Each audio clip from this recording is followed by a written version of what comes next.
Halo semua, berikut merupakan video kurva sigmoid untuk tanaman jagung dan kedelai.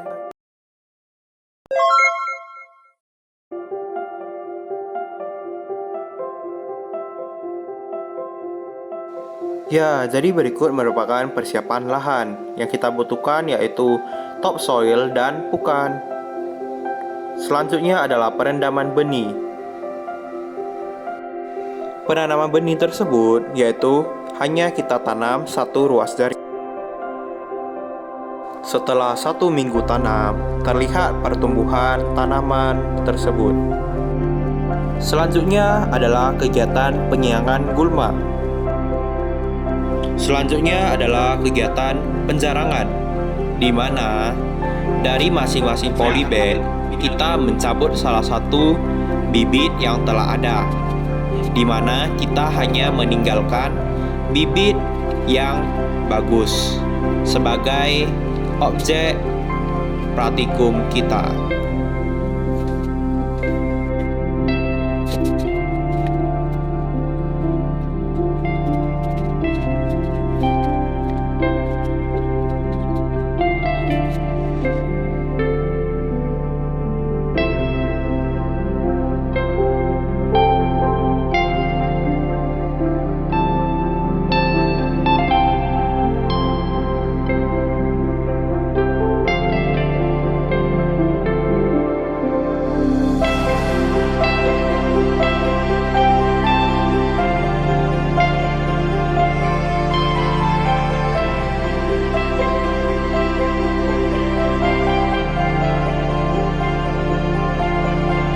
Selanjutnya adalah kegiatan penyiraman, dan dilakukan penyiraman tidak sampai tergenang.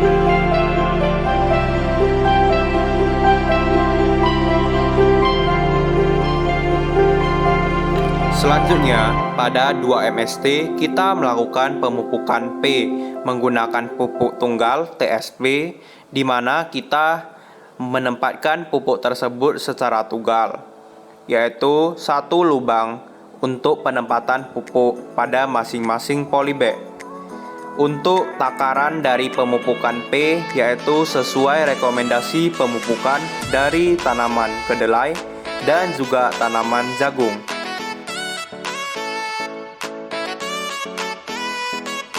Untuk lubang dari pemupukan tersebut yaitu tidak di tengah-tengah dari objek praktikum tanaman, dan yang seharusnya yaitu kita membuat lubang di pinggiran polybag.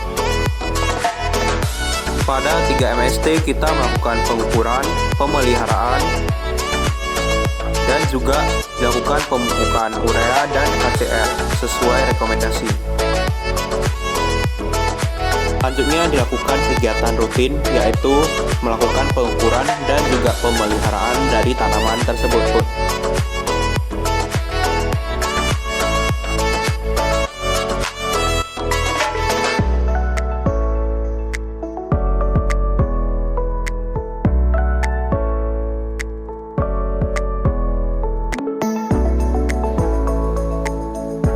Selanjutnya pada 7 MST terlihat kacang kedelai telah berbunga pada polybag 1 dan 2.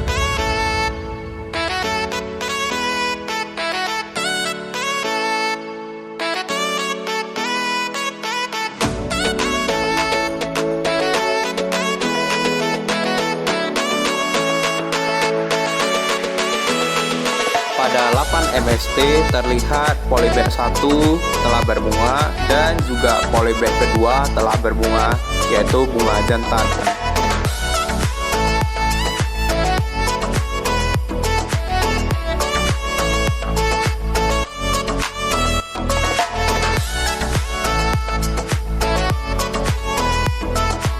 Selanjutnya pada 9 MST di mana terlihat tanaman tersebut telah berada pada fase reproduktif dan kita tidak mengambil data lagi karena dalam kurva sigmoid hanya dihitung sampai fase vegetatifnya saja. Pada hari ini, pada tanggal 7 Mei 2021, fisiologi yang terakhir untuk judul kurva sigmoid ya. Jadi terlihat bahwasanya polybag 1 tanaman jagung dengan polybag kedua tanaman jagung tersebut telah berbunga. Dan juga maka dari ini melakukan pengukuran kurva sigmoid hanya sampai fase tanaman jagung tersebut telah berbunga, maka tidak dilakukan pengukuran lagi. Dan hal ini merupakan pengukuran yang terakhir untuk praktikum kurva sigmoid fisiologi tumbuhan. Dan di bawah sana telah berbunga juga, berpolong.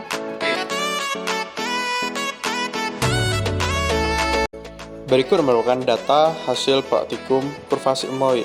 Berikut merupakan grafik dari tinggi tanaman jagung dan grafik dari jumlah daun tanaman jagung. Selanjutnya adalah grafik dari tinggi tanaman kacang kedelai dan juga grafik dari jumlah daun tanaman kacang kedelai. Berikut merupakan penjelasan dari praktikum tersebut. Sesuai dengan literatur, pertumbuhan didefinisikan sebagai proses bertambahnya ukuran atau volume tubuh akibat bertambahnya sel-sel tubuh makhluk hidup, dan proses ini tidak dapat balik dan dapat diukur dengan satuan pengukuran tertentu dan dinyatakan dengan suatu satuan karena bersifat kuantitatif. Selanjutnya, hasil pengamatan pertumbuhan tinggi tanaman kacang kedelai didapatkan bahwasanya pertumbuhan terjadi pada fase vegetatif, yaitu saat awal pertumbuhan atau setelah masa berbunga. Hal ini sesuai dengan literatur yang menyatakan bahwa pertumbuhan suatu tanaman sebagai hasil dari pertumbuhan sel meristematik. Pertumbuhan tanaman mula-mula lambat. Biasanya tumbuhan mengalami fase adaptasi terhadap lingkungan, kemudian mencapai suatu maksimum dan akhirnya menurun. Apabila dalam suatu grafik akan digambarkan sebagai bentuk kurva sigmoid atau bentuknya S. Dan hal ini sesuai dengan literatur yang menyatakan bahwa kurva pertumbuhan tegakan yang ideal adalah mengikuti bentuk ideal bagi pertumbuhan organisme. Namun, kurva sigmoid tidak akan membentuk huruf S karena terjadi penyimpangan sebagai akibat variasi di dalam lingkungan. Kesimpulannya, pertumbuhan adalah proses bertambahnya ukuran akibat bertambahnya sel tubuh makhluk hidup. Pertumbuhan terjadi pada fase vegetatif. Pada fase logaritmi bertambah secara eksponensial sejalan dengan waktu, yang menyatakan bahwasanya pada awalnya laju pertumbuhan lambat kemudian meningkat terus. Selanjutnya, faktor yang mempengaruhi yaitu faktor internal dan eksternal. Bentuk kurva sigmoid akan berbeda jika terjadi penyimpangan yang terjadi sebagai akibat variasi di dalam lingkungan. Demikian praktikum fisiologi yang saya lakukan pada praktikum tersebut. Terima kasih.